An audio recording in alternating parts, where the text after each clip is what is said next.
अध्याय 8 भगवत प्राप्ति। अर्जुन ने कहा, हे भगवान, हे पुरुषोत्तम, ब्रह्म क्या है, आत्मा क्या है, सकाम कर्म क्या है, यह भौतिक जगत क्या है तथा देवता क्या है? कृपा करके यह सब मुझे बताइए। हे मधुसूदन, यज्ञ का स्वामी कौन है और वह शरीर में कैसे रहता है, और मृत्यु के समय भक्ति में लगे रहने वाले आपको कैसे जान पाते हैं? भगवान ने कहा, अविनाशी और दिव्य जीव ब्रह्म कहलाता है और उसका नित्य स्वभाव अध्यात्म या आत्म कहलाता है। जीवों के भौतिक शरीर से संबंधित गतिविधि कर्म या सकाम कर्म कहलाती है। हे देहधारियों में श्रेष्ठ, निरंतर परिवर्तनशील यह भौतिक प्रकृति अधिभूत कहलाती है। भगवान का विराट रूप, जिसमें सूर्य तथा चंद्र जैसे समस्त देवता सम्मिलित हैं, अधिदैव कहलाता है तथा प्रत्येक देहधारी के हृदय में परमात्मा स्वरूप स्थित मैं परमेश्वर अधियज्ञ कहलाता हूँ। और जीवन के अंत में जो केवल मेरा स्मरण करते हुए शरीर का त्याग करता है, वह तुरंत मेरे स्वभाव को प्राप्त करता है।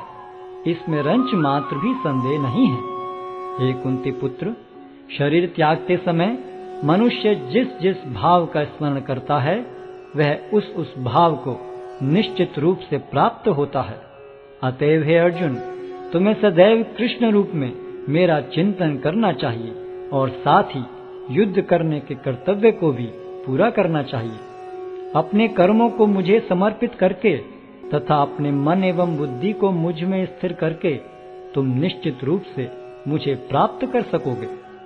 हे पार्थ, जो व्यक्ति मेरा स्मरण करने में अपना मन निरंतर लगाए रखकर अविचलित भाव से भगवान के रूप में मेरा ध्यान करता है, वह मुझको अवश्य ही प्राप्त होता है। मनुष्य को चाहिए कि परम पुरुष का ध्यान सर्वज्ञ, पुरातन, नियंता, लघुतम से भी लघुतर, प्रत्येक का पालन करता, समस्त भौतिक बुद्धि से परे, अचिंत्य तथा नित्य पुरुष के रूप में करे। वे सूर्य की भांति तेजवान हैं और इस भौतिक प्रकृति से परे दिव्य रूप है।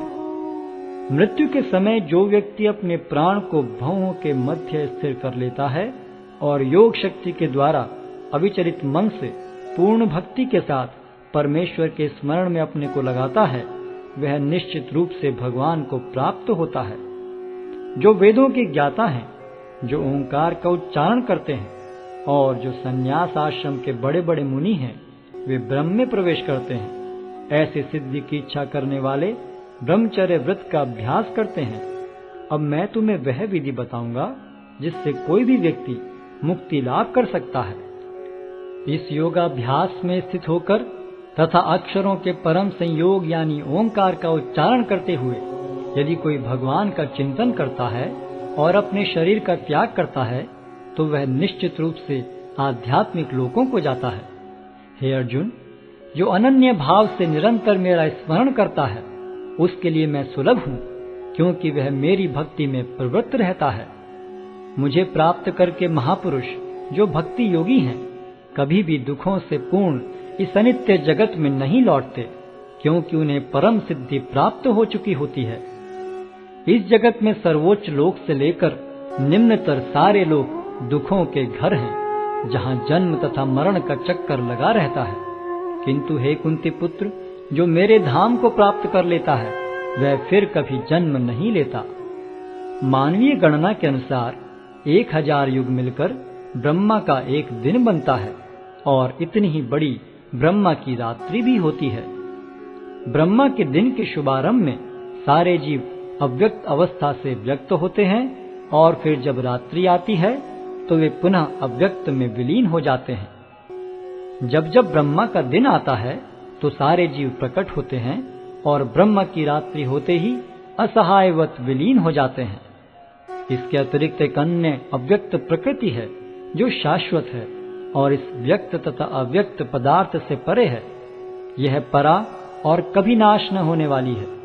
जब इस संसार का सब कुछ लय हो जाता है, तब भी उसका नाश नहीं होता। जिसे वेदांती अप्रकट तथा अविनाशी बताते हैं, जो परम गंतव्य है, जिसे प्राप्त कर लेने पर कोई वापस नहीं आता, वही मेरा परम धाम है।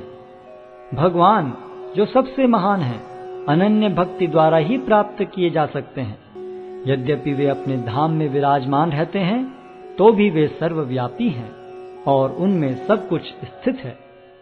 हे भरत श्रेष्ठ, अब मैं तुम्हें उन विभिन्न कालों को बताऊंगा जिनमें इस संसार से प्रयाण करने के बाद योगी पुनः आता है अथवा नहीं आता। जो पर ब्रह्म के ज्ञाता हैं, वे अग्निदेव के प्रभाव में, प्रकाश में, दिन के शुभ क्षण में, शुक्ल पक्ष में या जब सूर्य उत्तरायण में रहता है, उन 6 मासों में इस संसार से शरीर त्याग करने पर उस पर ब्रह्म को प्राप्त करते हैं। जो योगी धुएं, रात्रि, कृष्ण पक्ष में या सूर्य के दक्षिणायन रहने के 6 महीनों में दिवंगत होता है, वह चंद्रलोक को जाता है, किंतु वहां से पुनः चला आता है। वैदिक मतानुसार इस संसार से प्रयाण करने के 2 मार्ग हैं, एक प्रकाश का तथा दूसरा अंधकार का। जब मनुष्य प्रकाश के मार्ग से जाता है तो वह वापस नहीं आता, किंतु अंधकार के मार्ग से जाने वाला पुनः लौट कर आता है। हे अर्जुन, यद्यपि भक्तगण इन दोनों मार्गों को जानते हैं, किंतु वे मोहग्रस्त नहीं होते, अतः तुम भक्ति में सदैव स्थिर रहो। जो व्यक्ति भक्ति मार्ग स्वीकार करता है, वह वेदाध्ययन, तपस्या, दान, दार्शनिक तथा सकाम कर्म करने से प्राप्त होने वाले फलों से वंचित नहीं होता। वह मात्र भक्ति संपन्न करके इन समस्त फलों की प्राप्ति करता है और अंत में परम नित्य धाम को प्राप्त होता है।